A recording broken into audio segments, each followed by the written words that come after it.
Hello and welcome to 360 Africa News. I'm Nana Abenankoma. Hayes update across the continent and the tragic stories from North Africa involving migrants on the Mediterranean Sea. Tanzania and Russia held high-level discussions in Moscow aimed at deepening diplomatic and economic cooperation. Senegalese police say they have dismantled an alleged transnational pedophile gang, arresting 14 suspects in a cross-border operation. Eritrea has strongly rejected Ethiopian claims that Eritrean troops are operating inside Ethiopian territory, escalating diplomatic strain. A prolonged drought in parts of Kenya and the Horn has left millions facing hunger and water scarcity.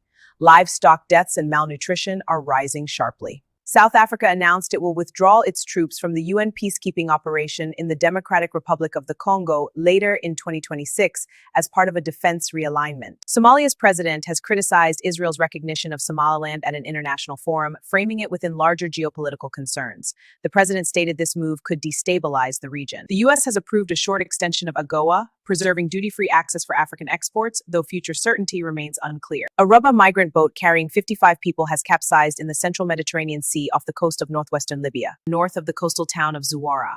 On February 6, 2026, reports are emerging. The vessel had departed from Al Zawiya just after 11 p.m. on February 5 and began taking on water. Maritime officials say the vessel was in distress for about 6 hours before it overturned in rough sea conditions. According to the International Organization for Migration (IOM), at least 53 people are now reported dead or missing after the boat sank. Among the victims were 2 infants. Only 2 Nigerian women survived the disaster. One survivor said she lost her husband, and the other said she lost her 2 children. Both were given emergency medical care by IOM and Libyan authorities.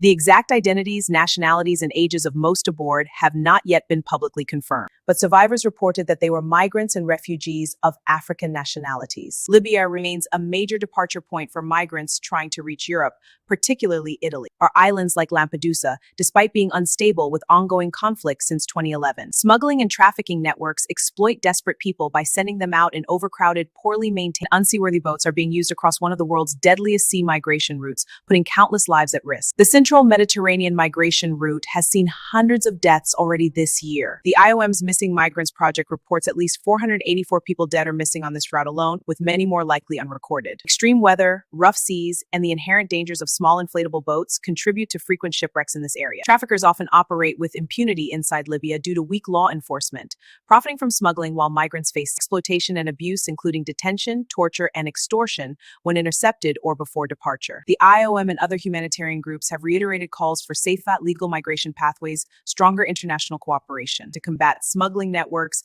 and increase search and rescue capacity in the central Mediterranean to prevent future tragedies. This tragedy highlights the painful reality facing many African families as desperation, conflict, and poverty continue to push people toward dangerous journeys. Our thoughts are with the victims and their families. Thank you for watching 360 Africa News. Stay informed, stay safe, and I'll see you in our next update.